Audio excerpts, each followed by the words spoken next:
Good evening, everyone. My name is Elizabeth, the Education Coordinator for Marlene's Market and Deli. Tonight's special guest that we have with us, which is always a treat, we have Dr. Jennea Wood, naturopathic doctor at Tummy Temple, and she's at the Lacey location. There are several locations locally here in the Washington state, and we are just always so grateful to work with you, Dr. Wood. Thank you so much. Thanks, Elizabeth. Hi, I'm Dr. Wood. And like she said, I practice with Tummy Temple. We focus on all things digestive health, and I also specialize in allergies, asthma, eczema, autoimmune diseases. And there's such a connection between gut health and all of these conditions. So they really tie in well together. So this is a topic that I love to talk about because there's so much that can change with these conditions and tendencies toward these conditions with making some changes in gut health and diet and lifestyle. So hopefully you'll come away with some useful information today. Let's see. I usually have an assistant here who helps post links for me, and I'm doing that tonight because we had the last minute change in timing and she couldn't make it. So I will try to keep things smooth with that. And just want to say thank you to Marlene's Market for hosting these classes. It's such a cool way to make this information available, and yeah, love this class program. All right, so these are, I'm going to be talking kind of broadly about topics that pertain to allergies and asthma and eczema. And of course, not everybody has all three or even two of these conditions, but they do have some shared roots. And so they have a lot of overlapping root causes. So some take-home messages today are that these diseases occur at the intersection of the genes you're born with, plus the environment you're exposed to. And so, of course, we can't change our genes per se, but we can change their expression through changing our environment. The basics are crucial. So getting back to what are you eating? How is your digestion? How is your elimination, meaning both sweating and urination and pooping? How is your stress? How is your sleep? All of these things really make a big difference. And then I'm going to be talking about a lot of things today, but it's not a matter of having to do everything all at once to notice some changes. So it's not about perfection, just, getting started where you're able to, and slow and steady progress. So a little bit of context, the concept of hay fever didn't actually even exist until the 1800s. It just really wasn't an issue that people had until urbanization and industrialization occurred. Some of the things that happened through that were that people lost contact with soil and had less contact with animals, were exposed to more air pollution, and then overuse of antibiotics began, and that was more in the 50s and onward.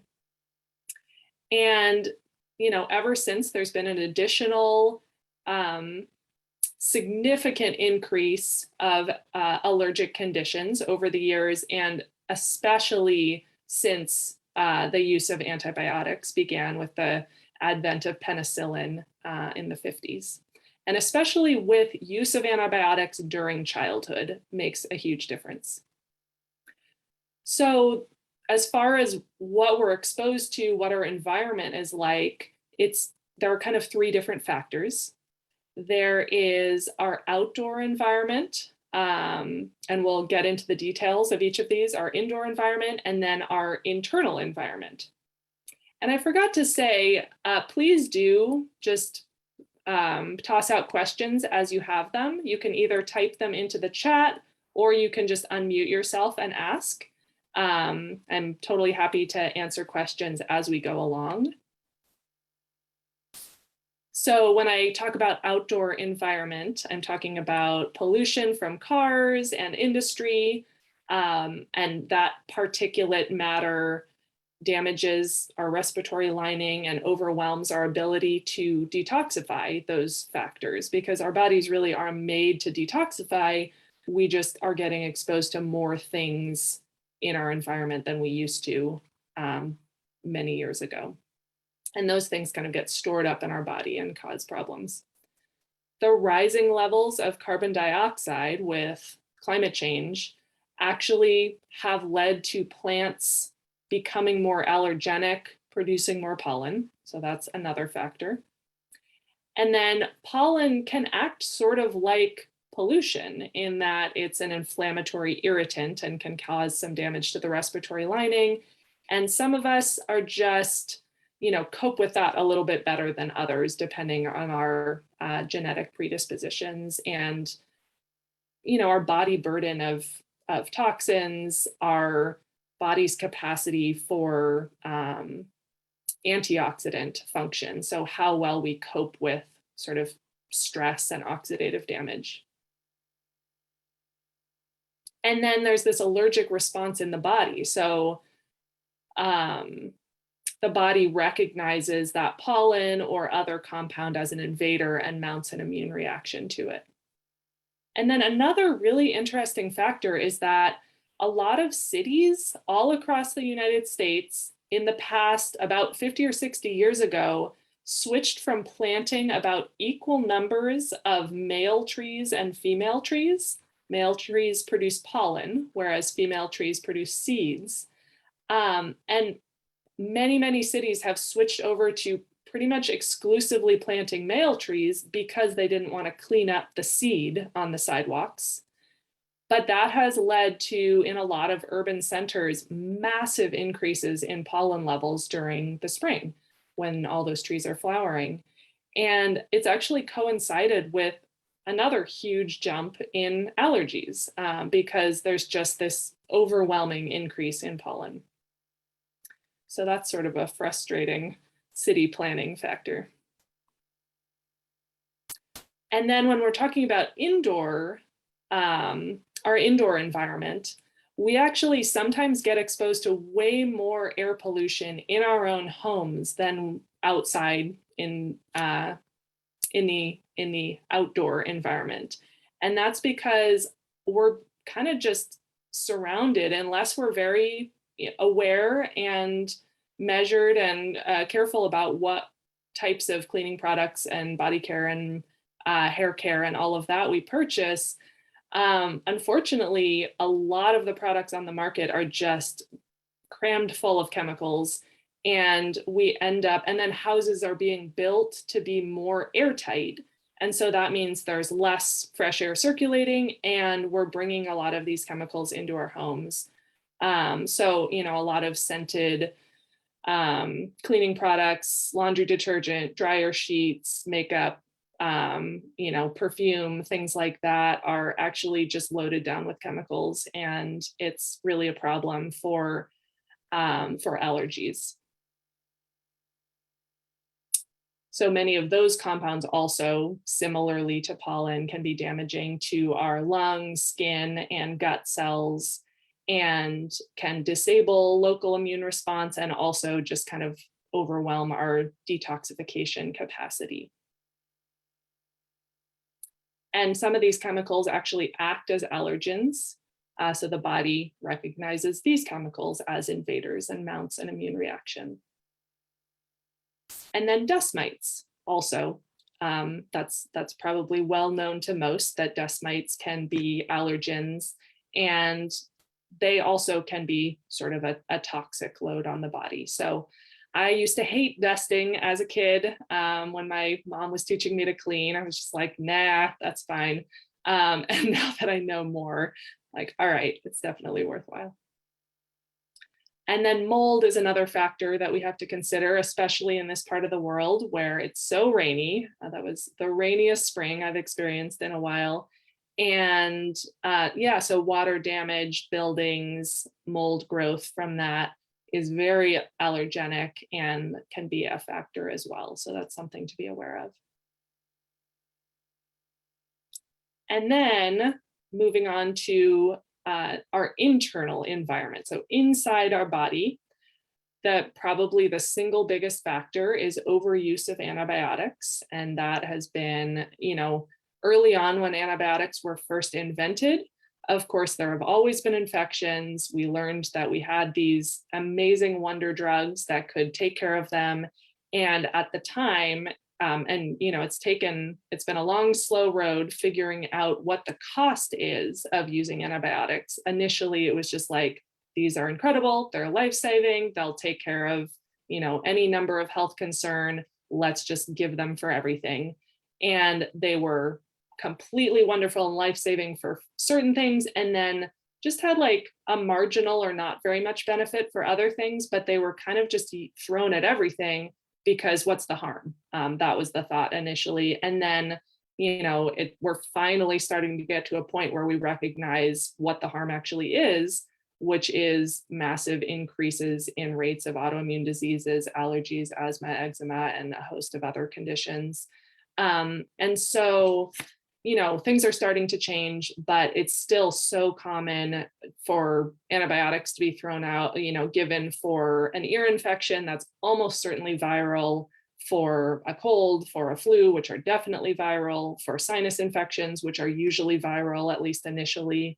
And it's just, antibiotics absolutely can be life-saving. I am not in favor of doing away with them. They are incredible when you really need one, when you have a seriously dangerous bacterial infection, but they just get overused and they get given to little kids, over and over and over again. I think on average, children get maybe 17 courses of antibiotics by the time they're an adult in this country.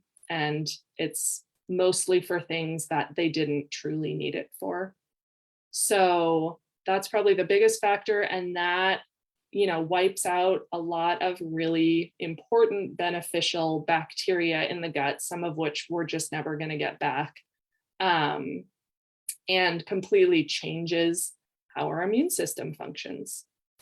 So some of it is irreversible, but we can do a lot to rebuild the gut as well. And so there is hope from coming back from that if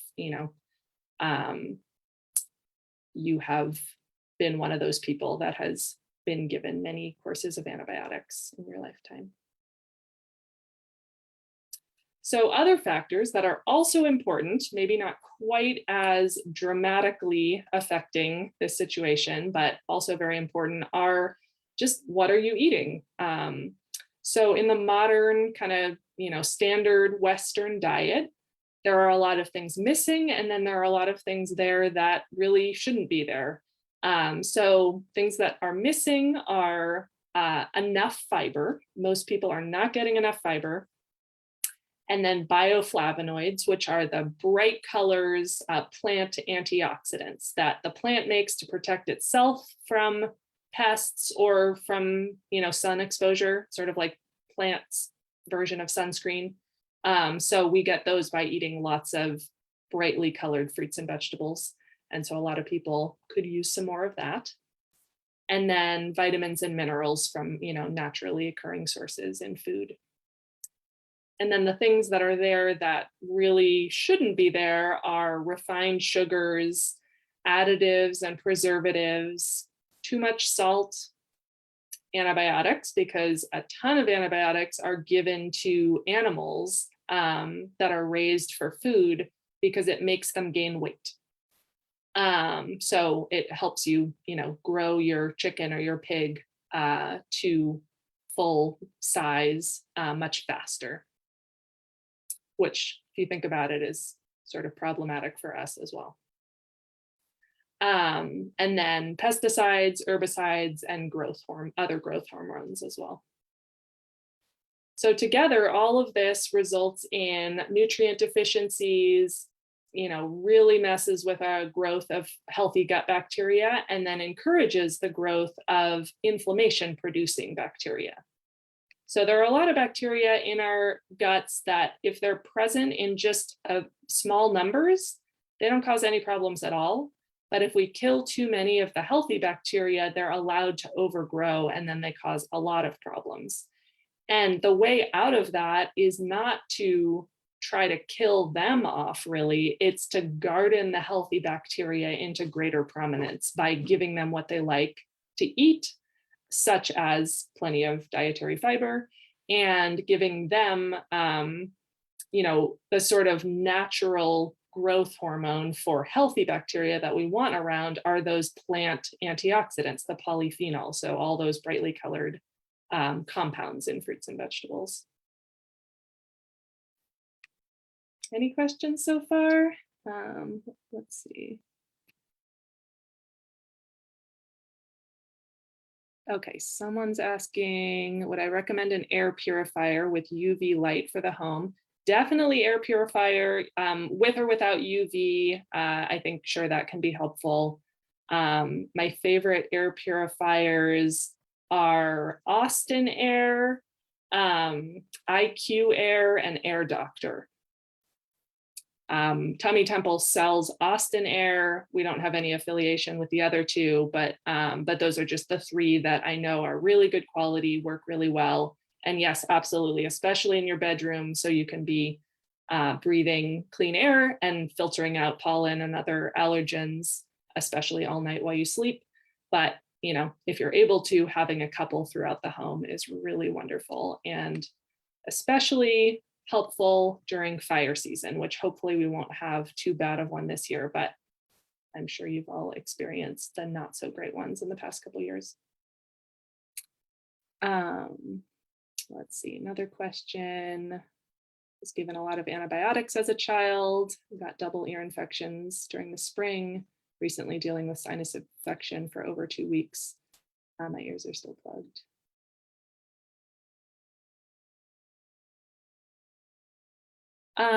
Ear candles can be helpful. It's sort of just softening up the wax. You can go see a doctor. We do this in our office, and a lot of primary care doctors do this. You just go in and they gently rinse out the wax if your ears are plugged. So that can be helpful. And then another thing I do in my office is called Eustacian tube massage, which is very gently inside the mouth, helping to press on the little tube that drains the inner ear, or the middle ear, which is what gets kind of filled up with ear infections and gets increased pressure. So there are other doctors out there who can help you with that, or of course you could come in to see me in person and I'd be happy to help with that. How long does it take to build a healthy gut biome if it was messed up?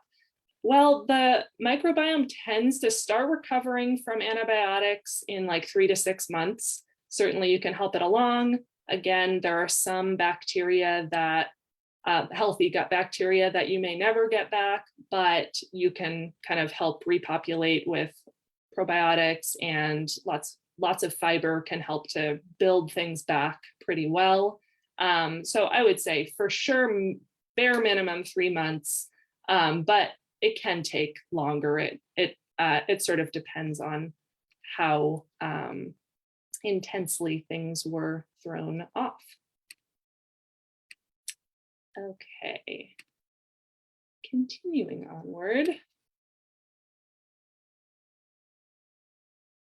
So successful treatment of allergies, eczema, and asthma needs to include both decreasing exposure to the irritating substances. And so that part of that is air filtration, which I sort of covered already, but we'll talk about that more. And then as well as shifting the immune system away from responding in an allergic way. And we'll also talk about things that do that. So step 1, reducing immune triggers. So a HEPA air filter, and those filters that I listed are especially good ones that are, huge carbon block filter and filter down to a very small level. The IQ Air is quite expensive. It's like a giant tower. One of the main reasons I would lean toward that is because of mold issues, because it filters down very, very small. And mold toxins are teeny tiny. And so you need a really, really good air filter to filter out those toxins. Whereas for most pollen and allergens, it doesn't have to filter quite so small because those compounds are just larger particle size. HEPA vacuum is also a really, really good thing for allergies.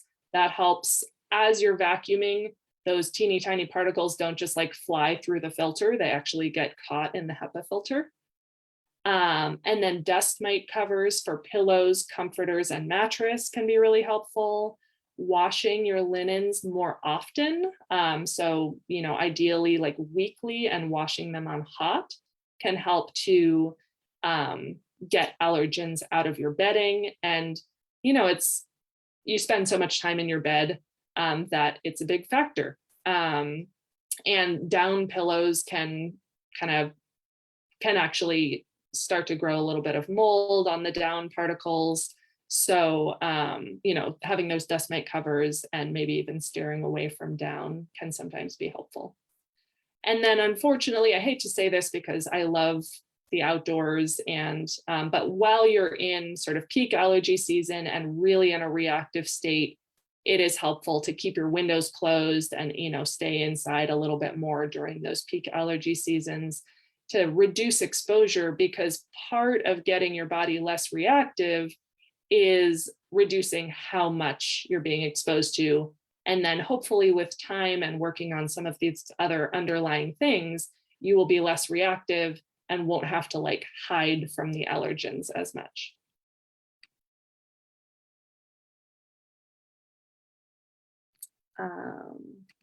Let's see. So I see another question here. I am going to get to that in a moment. So bear with me. Okay, step 2, once you're kind of reducing exposure, is eating an organic, nutrient rich diet, ideally 7 to 9 servings of vegetables and fruits per day, because not only are those brightly colored polyphenols important for the gut, they actually really help calm down asthma and allergies in and of themselves, because they're antioxidants. And part of the reason we're so reactive is a shortage of antioxidants. So very, very important. And then increasing fiber. Some of the best food sources of fiber are beans, lentils, ground flax seeds, and chia seeds. There are vegetables that are rich in fiber, but per serving, actually vegetables are not the highest sources. It's the beans, lentils, those 2 seeds, and then whole grains as well, like like brown rice, quinoa, amaranth, oats, that sort of thing. And then vegetables, yes, absolutely, you will get, if you're eating that many vegetables, you'll get plenty of fiber that way as well. But I generally find that people don't get enough fiber if they're just getting it from vegetables. You actually have to be doing some of those other things. And that's primarily because we have, our society has bred vegetables to have less fiber in them because they're easier to chew and there's more room for simpler carbohydrates. And so there's more sort of sweetness. And so our hunter-gatherer ancestors probably could have, who weren't, growing grains or beans or anything like that, could have gotten tons of fiber. Actually, there's evidence that they probably got like 100, and there are still some hunter-gatherer people who eat a traditional diet that is, meats and then wild vegetables and fruits, and get 100 grams of fiber a day, which is just bananas. That would be really, really hard to do for us now. And so the only way we can even get close to that, which I encourage people to aim for more like 30 to 50 grams a day, is by adding in beans, lentils, flax seeds, chia seeds. You want to go slow though if you're not currently eating a lot of those foods, because if you just suddenly dump in a whole bunch of those foods and you haven't been eating them, your microbiome will be like, what is happening? I'm not prepared for this, and will you'll end up very bloated. Whereas if you slowly increase, then you are gardening your microbiome to increase prominence of the types of bacteria that like to eat that much fiber in a way that doesn't cause a lot of bloating. So that is a very important tip. I've had many people come tell me that beans make them terribly bloated. And if they try it this way, it goes much, much better. So I generally recommend that most people add in maybe 1 to 3 teaspoons of chia seeds or ground flax seeds. Chia seeds can be whole, but the flax seeds have to be ground. Otherwise, they'll just mostly pass through undigested. And then slowly work up over a matter of weeks to 6 teaspoons, which equals 2 tablespoons. And then also slowly work up to eating about a cup of beans or lentils a day. And that can be of any type and in any combination of beans or lentils. Doesn't have to be any particular one. And make sure you're drinking plenty of water when you're increasing fiber. Otherwise, it can sort of gel and actually like cause sort of a plug effect, which will make you constipated. So needs to be matched with plenty of hydration. We carry a really good fiber mixture called Smooth Passage. That's a mixture of a number of different things, some herbs that are soothing and healing to the gut, as well as a mixture of psyllium husk and ground flaxseed. So that's called Smooth Passage. I am going to pause and share a link that's to our, we have a collection in our online store of some of the things I'm going to talk about. And then I am positive that Marlene's carries some great fibers as well. One thing to note, psyllium is a very common fiber, and Metamucil is one of the most common brands of fiber. And on third-party testing in the past year, Metamucil tested very high in lead, really not okay levels of lead. Whereas Organic India brand psyllium husk and Yerba Prima brand psyllium husk, which probably one or both of those you could find at Marlene's, tested low in lead. So if you're gonna take psyllium husk, choose one of those. Okay, so I just shared that link to our online store. And so the few products that I will mention can be found there. Okay, and then increasing antioxidants in the diet is very helpful, as I talked about. I'm actually going to share my screen and show you a little video that explains that a bit more. Give me 1 second.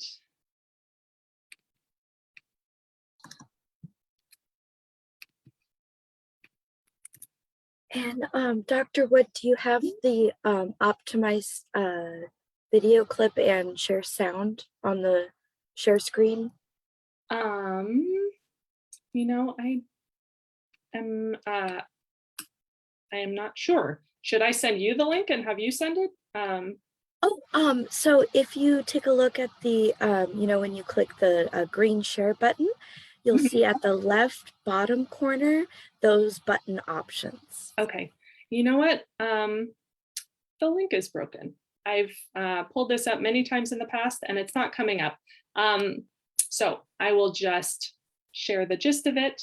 I apologize for that, which is just that, there's sort of a bare minimum that is considered the recommended daily amount of polyphenols or antioxidants.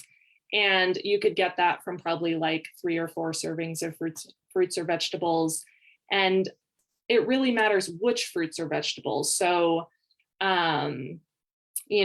iceberg lettuce is pretty low in antioxidants, whereas red leaf lettuce, where you can see that sort of reddish glow, is very high in antioxidants, way, way higher.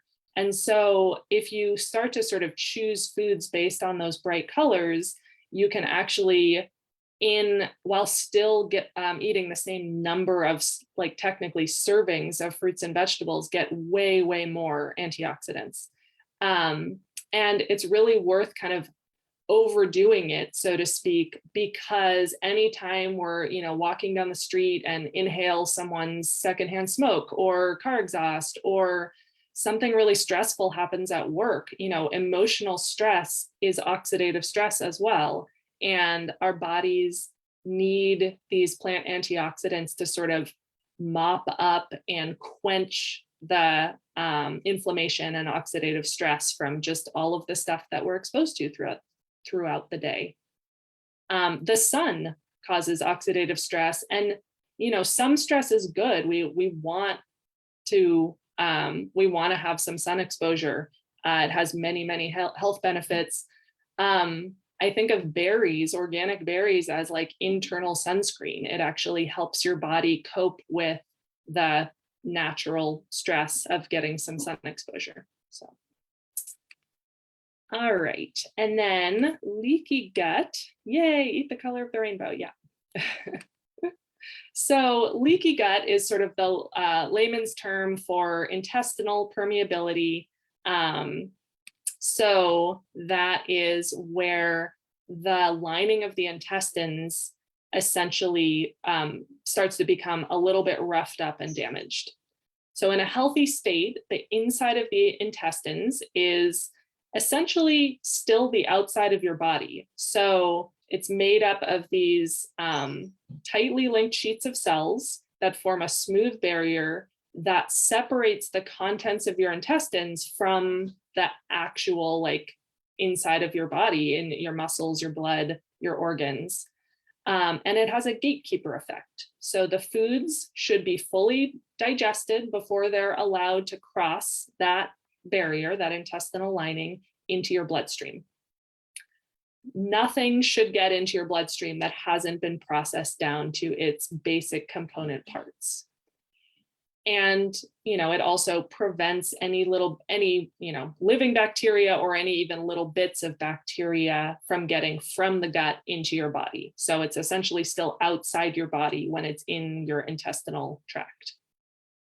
In leaky gut, also known as intestinal permeability, the spaces between those cells starts to get bigger. So it gets leaky to the point where you can get kind of larger, not totally fully broken down food particles and little like bits of bacterial components leaking through into the bloodstream. And the body mounts an immune reaction as if this were an infection, like a blood infection, which would be very dangerous. And it's not truly a blood infection, but it upsets our immune system as if it were. So this inflammation from leaky gut is part of the root cause of basically every chronic disease, and it plays a very important role in asthma, allergies, and eczema. So the question that I saw was testing. So some of the testing that I like for getting to the root cause of leaky gut there's a stool test that we use that tells us about what's going on with the microbiome. It's called GI map.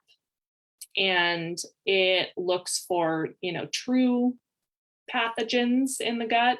And then it also looks at how many of the good bacteria, how many of the sort of not so good opportunistic bacteria.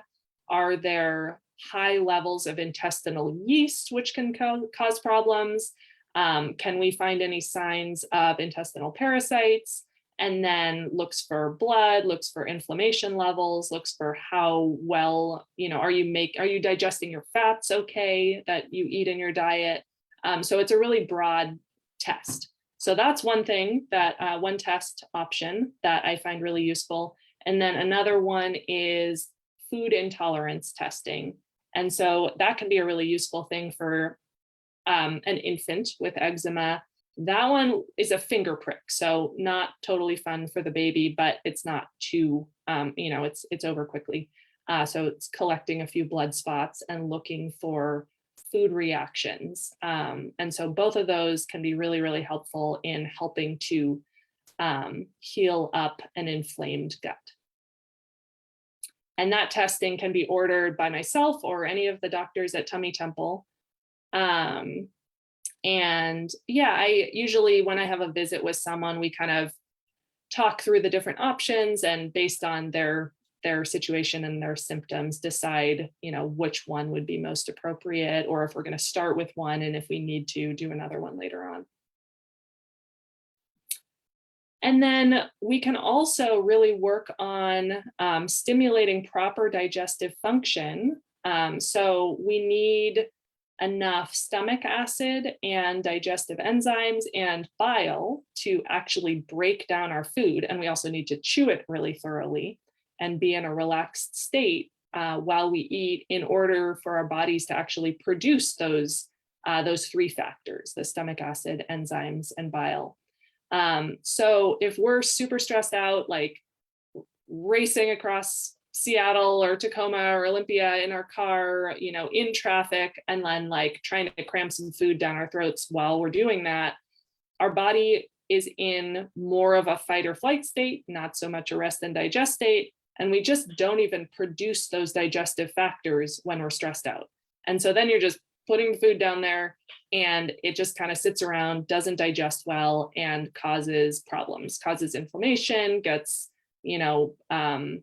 because it's not fully digested, it then is taken on by bacteria, and they ferment it and produce gas, and then oftentimes start growing too high in the intestines when they shouldn't be up there. And so being relaxed while we eat, slowing down, chewing thoroughly are like absolutely the most important. And then we can add in a little bit of extra digestive factors. So we have a product called Temple Total Digest that has some of each of those factors, which I think of as like our digestive fire. So that's what's like, actually, that's like the fire of the metabolism that's like breaking down foods and kind of burning them like an engine. So you can take some capsules of that, or just a digestive enzyme, and help in that way to kind of replace if we're just not making enough of certain digestive factors. And then we can also add in some additional healthy bacteria. So the probiotics we tend to use are Temple Biotic is one, is sort of our like most basic, just go-to probiotic.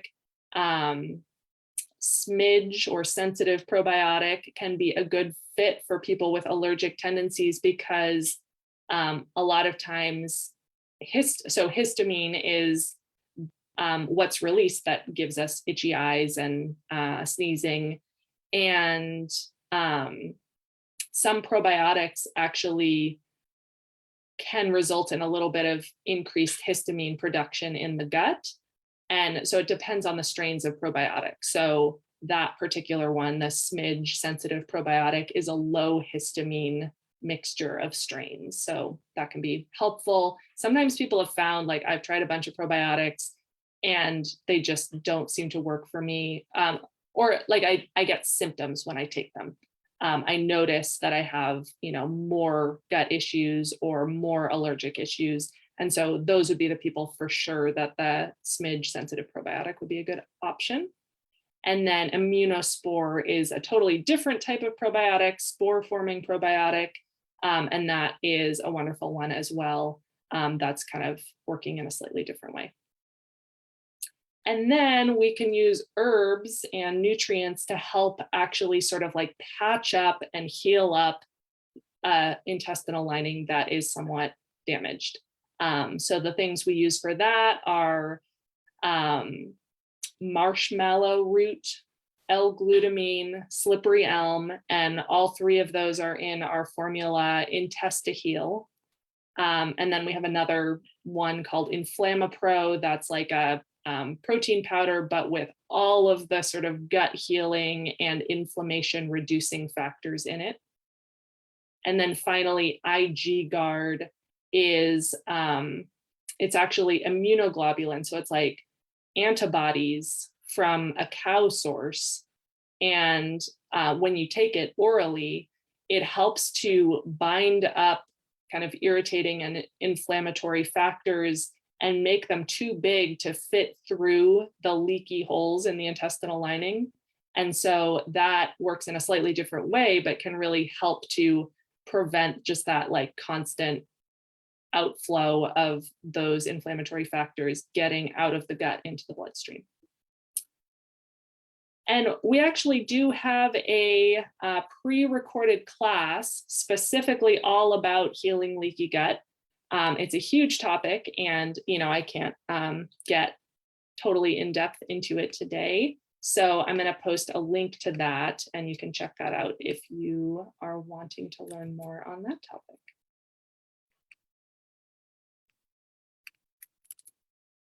Okay, I just dropped that link. All right, and then our immune system works like sort of a teeter-totter. And so this is kind of another factor and another way of looking at allergic tendencies. Our immune system sort of has these two teams that we can call Th1 and Th2 are the two sides of the teeter-totter. Th1 will be more active and come into more prominence if we need to fight a viral or bacterial infection.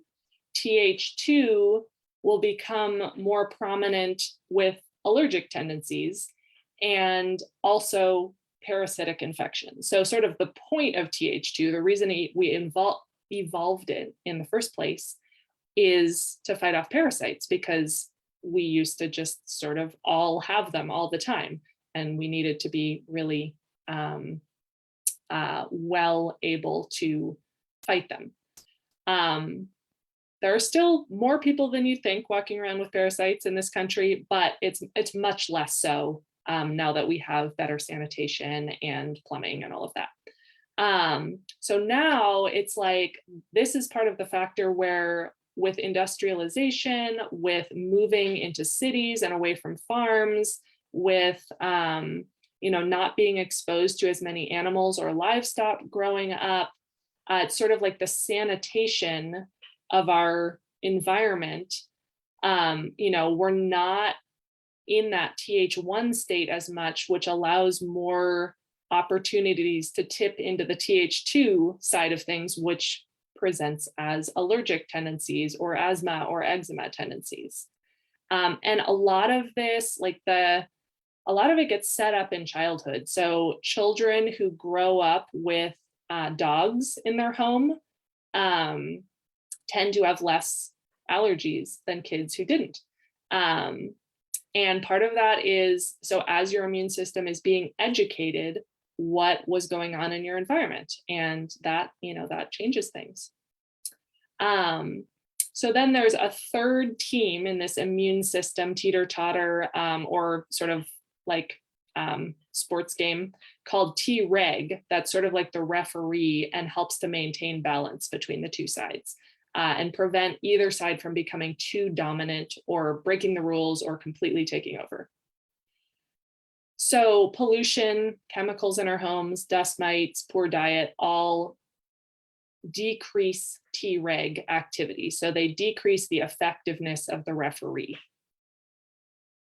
Things that we can do to get that referee up and active again and an increase Treg function of our immune system are sun exposure.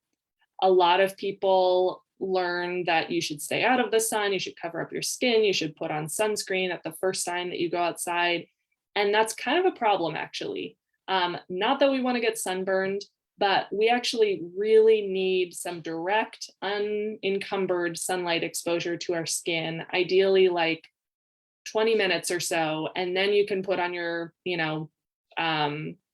sunscreen or cover up, but 20 minutes a day, and especially up here in the Northwest, we're getting kind of a shortened opportunity even for us this year.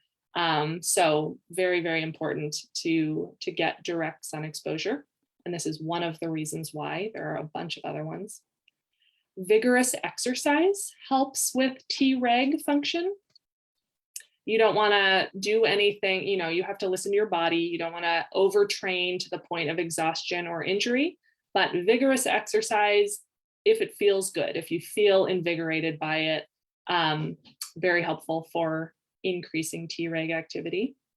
Community and loving relationships, that one took a hit over the past couple years. So hopefully many of us are able to start, being in closer community with people again.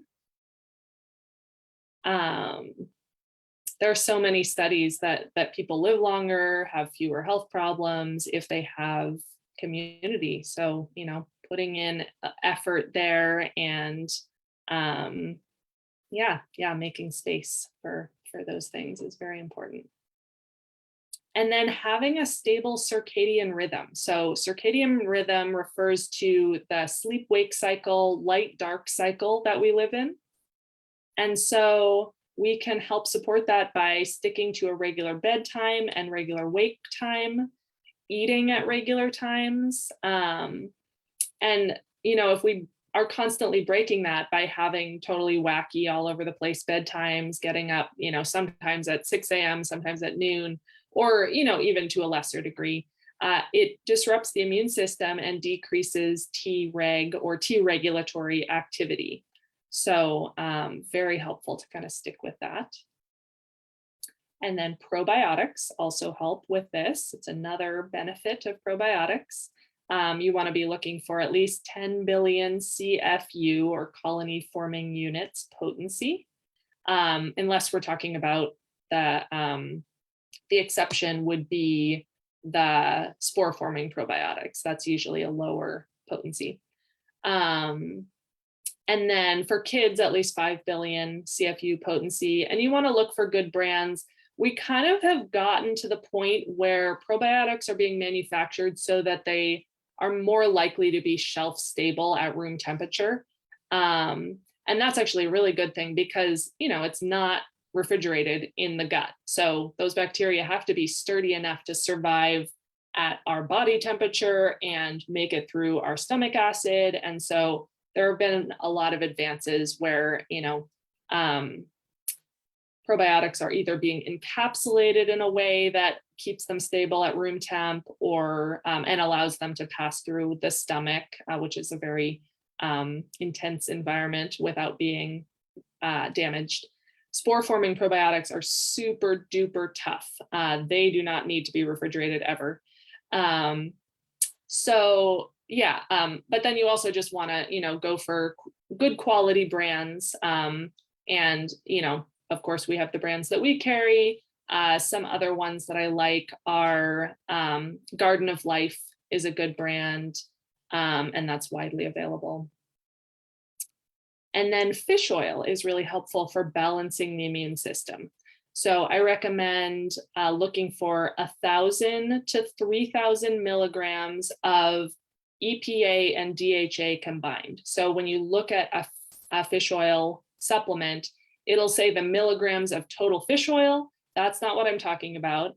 Underneath that, it'll say milligrams of EPA and milligrams of DHA. And you want to add those up and have that equal at least 1,000 milligrams, and then potentially take 1,000 to 2,000 milligrams once or twice a day. So, and again, it's like, if you are having very severe inflammatory symptoms of eczema or allergies or asthma, higher dosing would probably be useful initially, and then potentially a lower maintenance dose, something like that.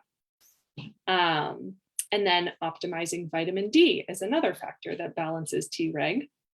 Many of us are deficient in this area. Hopefully we're all taking some vitamin D and also getting some sun exposure around this time of year.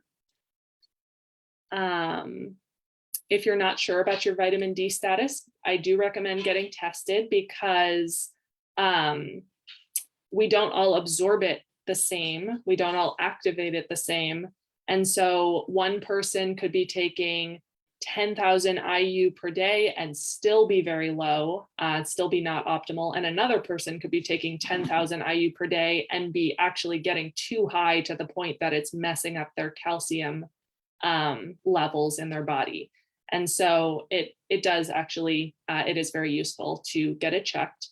if your conventional doctor won't order it, or sometimes I've had so many insurance companies refuse to pay for it. And then the person can sometimes get stuck with like a $200 or $300 bill. We have a cash pay lab and it costs $25 through that. So I don't understand what's happening with the insurance companies, but it's not outrageously expensive to get your vitamin D checked. You just have to go through the right channels. For most adults, it's safe to take about 4,000 to 6,000 IU daily.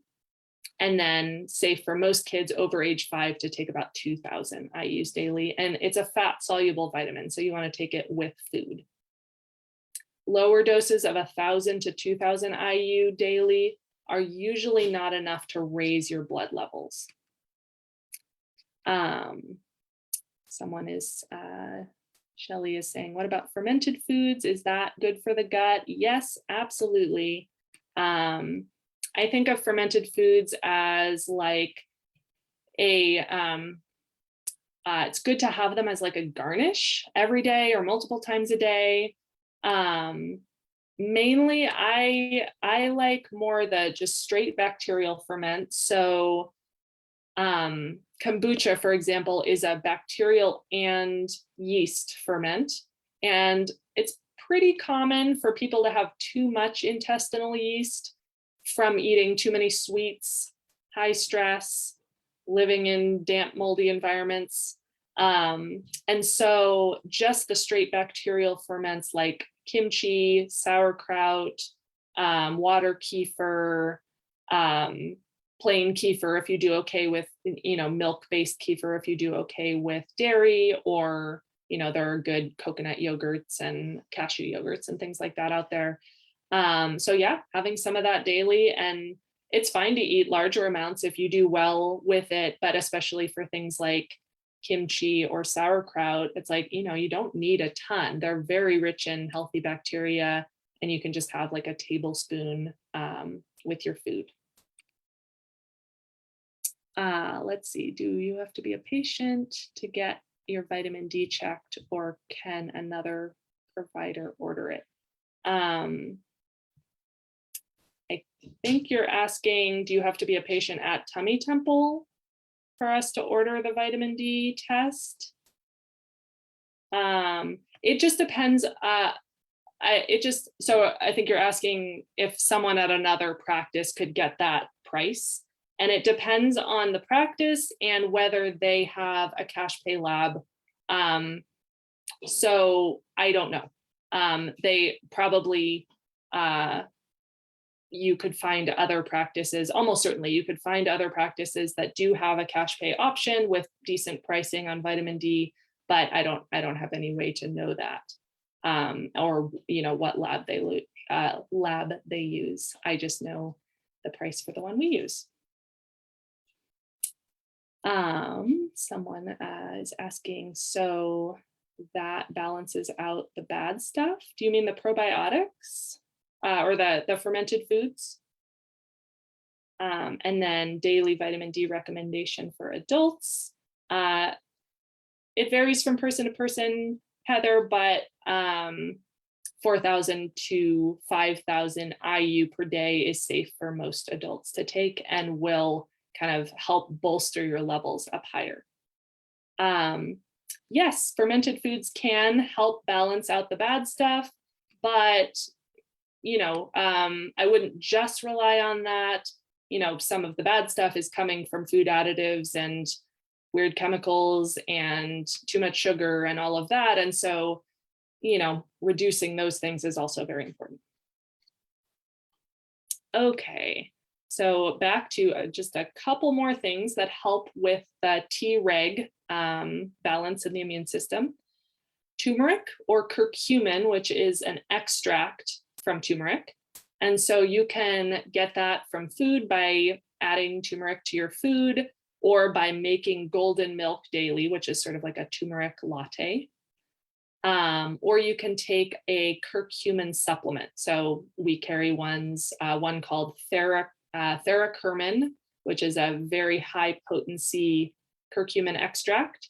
or liquid liposomal curcumin and resveratrol extract. And those are wonderful for reducing inflammation. Curcumin and turmeric reduce inflammation in they have hundreds of mechanisms. So this is just one of many, many, many.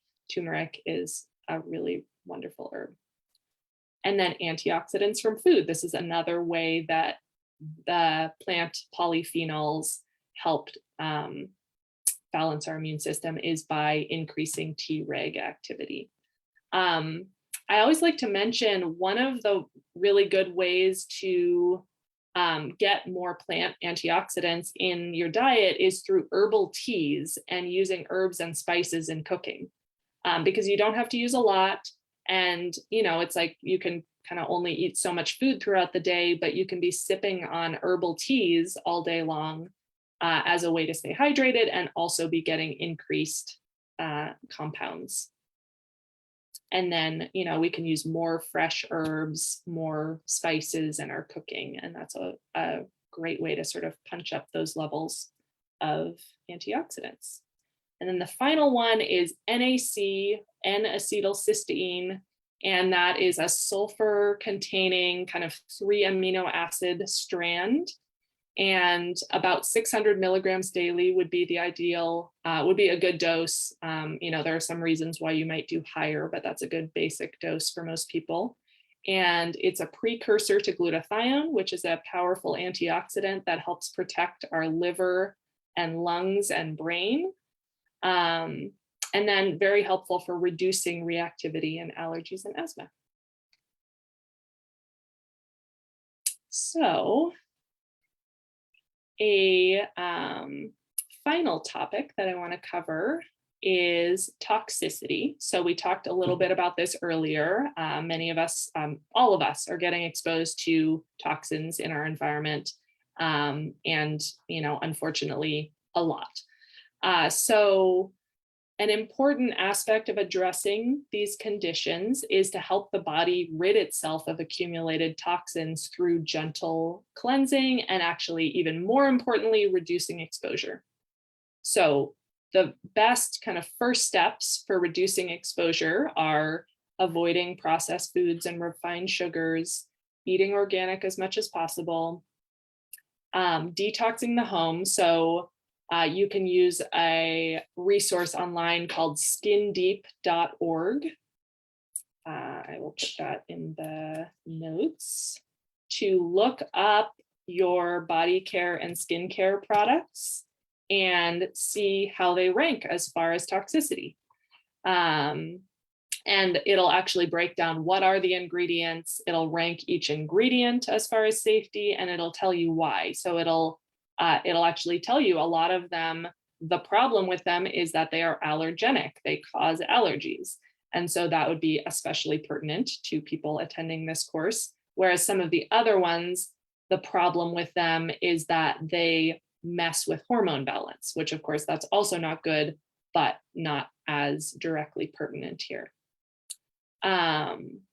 So this is put out by the Environmental Working Group, and it's a huge database. It has a lot of kind of the most common brands of hair care, skincare, perfume, makeup, things like that. And then they also have guides on that website for cleaning products, sunscreen, other things like that. So I highly, highly, highly recommend using that resource to just step-by-step start swapping out things that might be allergenic or toxic or bothersome, and switch to safer alternatives. I also strongly recommend switching from plastic water bottles and food storage to glass or stainless steel. Those plastic compounds are problematic to our body tissues and mess with our hormones. And so that's a major way that a lot of us get exposed to chemicals. And then having a good water filter is also wonderful. I will be sending out a follow-up email after the class. Probably I'll get it out tomorrow. And I'll include a couple handouts in there that I've made. I made a handout for the Introduction to Cleansing class that I teach every year. And that talks about all of these factors in more detail and lists some good brands of water filters, lists those air filter brands, the Skin Deep database, goes into a little bit more detail. So yes, I will send that along tomorrow. Oh, thank you. Yes, I think I didn't have quite the right link in there.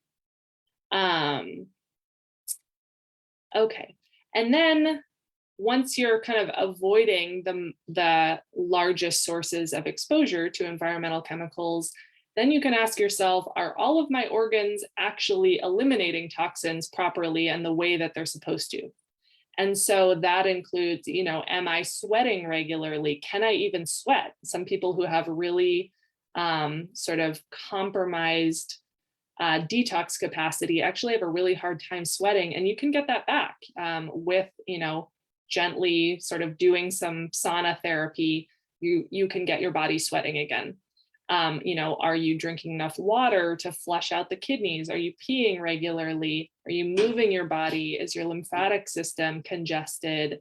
Are you breathing fully or kind of holding your breath? And then are you pooping regularly? And by regularly, I mean at least once a day, but ideally 2 to 3 times a day. And if any of those are not happening, then those are things that you could get support with to help your body detoxify more.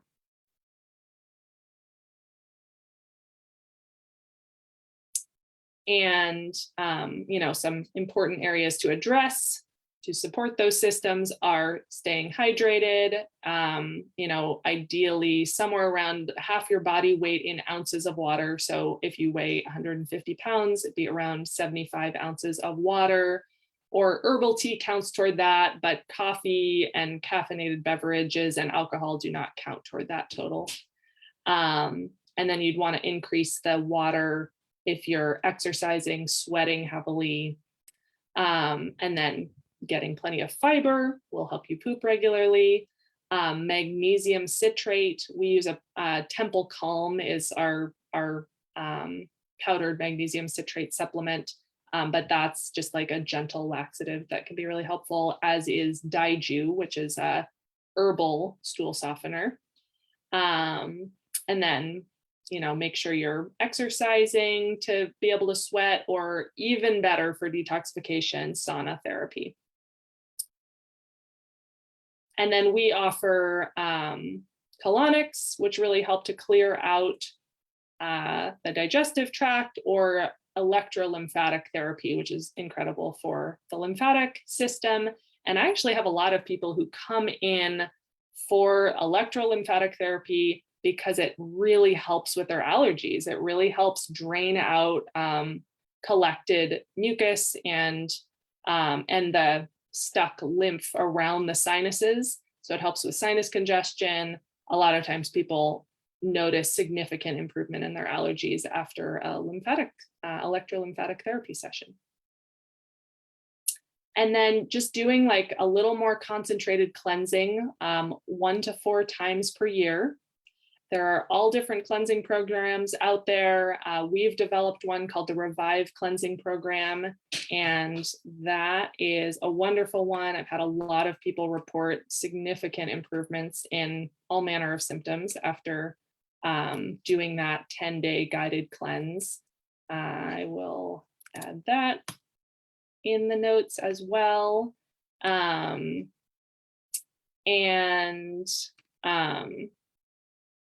But just doing some version of gentle cleansing.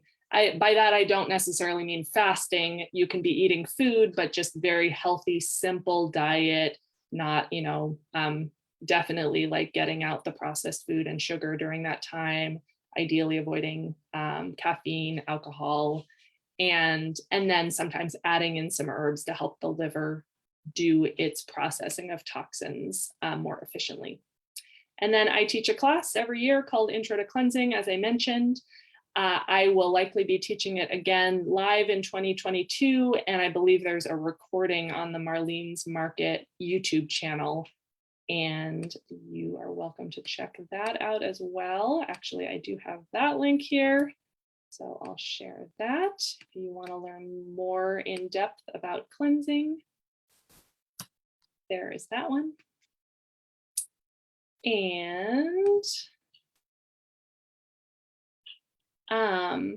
And then, you know, it's important to address each person individually. So, you know, the factors for one person that are driving their allergic issues are going to be a little bit different from the next person. And so that's where it can be really useful to get some individualized support, do some testing, you know, get a plan that's tailored to your particular situation. And so that would be the time to reach out to one of us naturopathic doctors, and we are happy to help you with that.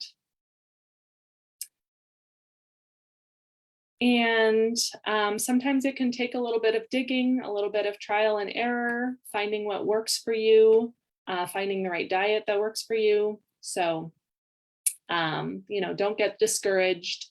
It can be a little bit of a process, but there, you know, there are a lot of things that can help along the way. Some very basic things just to get started. You may be familiar with some of these, but if you're not already, for allergies, doing neti pot sinus rinses or NeilMed, I believe it's NIEL, med, are like the squeeze bottle to do a sinus rinse, are very, very helpful. So that would be 1 to 2 times a day. Just drinking nettle tea can be helpful for allergies.